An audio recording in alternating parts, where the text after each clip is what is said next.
Transcription number 7. Start.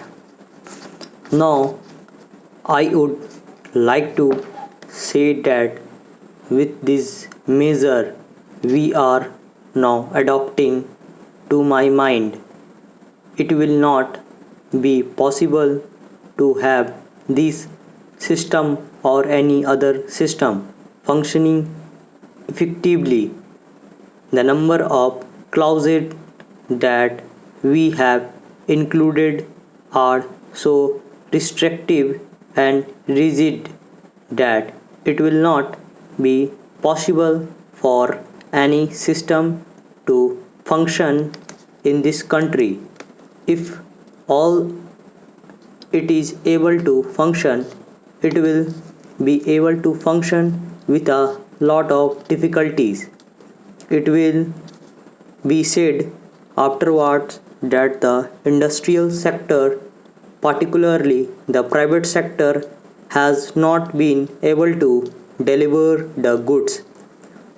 I would like to warn the government that if anything happen in the future in which industrial production or production in the private sector has not gone up, it would be not because of any lack of efforts on the part of the private sector, but because of the measure that we are now adopting.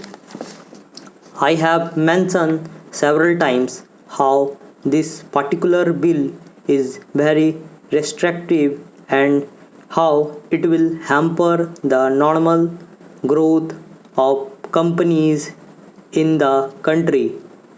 It is a pity that when we are on threshold of the 10th 5-year plan, such as a measure should be passed in this house. I would now like to make a few observations about the speeches of some of the honorable members. Here, Sri Ashok Mehta justifies the restrictions on managing agents by saying that the managing agents are no longer the main source of finance. He also argues that profits have been high and will continue to remain high, and therefore he would like to see the managing agent be paid on a sliding scale. He is in the habit of referring to a number of books and making quotations from a number of them published in America or in other country, and particularly by some of the professors. I would also like to mention to him that even when companies are floated, it requires a certain amount of confidence amongst the investing public, and it is because a particular firm is managing a particular company that this confidence is created in the investing public.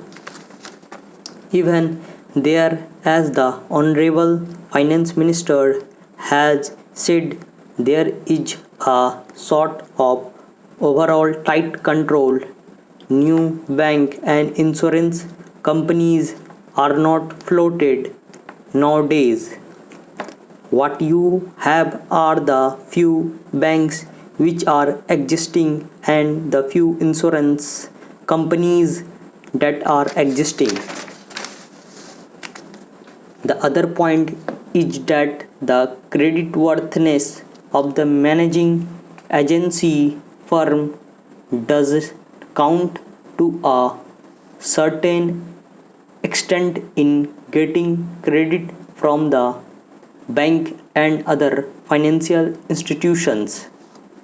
Yesterday it was mentioned by my honorable friend that the crux of the problem in the question of payment of remuneration to a particular managing agency system.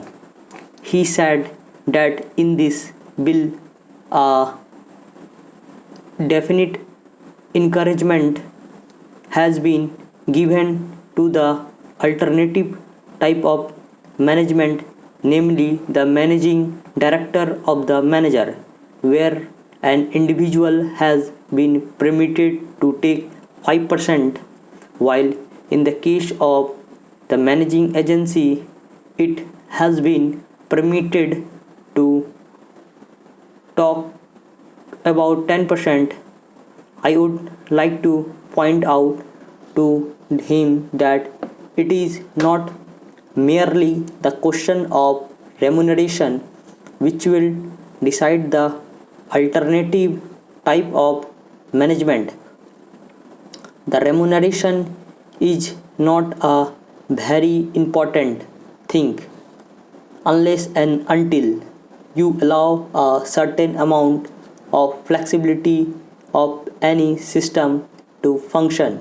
It will not be possible to evolve any other system to take the place of the managing agency system. In spite of so many shackles, you may find that those few business houses which are carrying on now may have to carry on the present basis. You may not find many new people coming in the field. Several times it has been mentioned in this house why the business community has not prescribed for itself a code of conduct. In this connection, I would like to print out that a degree or diploma is essential for the profession, and in case of violation of the code, sanction should be provided by it to prevent a person from practicing the profession. Today, even Ashoka Mehta and Sri C.C. Shah can set up a grocery shop and become businessmen. Nobody lays down and condition for starting business, and nobody can prevent other from continuing it. But I would like to point out that with regard to the code of conduct, there is a certain amount of ethics and there are certain standards and traditions on which business house function. If a particular firm has not got proper ways of managing its business, you will find that business house will find it difficult to function, and it would be difficult for it to command the confidence of the business community. It would not be possible for it to function as effectively as a firm which has proper ways of managing its business that is sufficient as a code of conduct.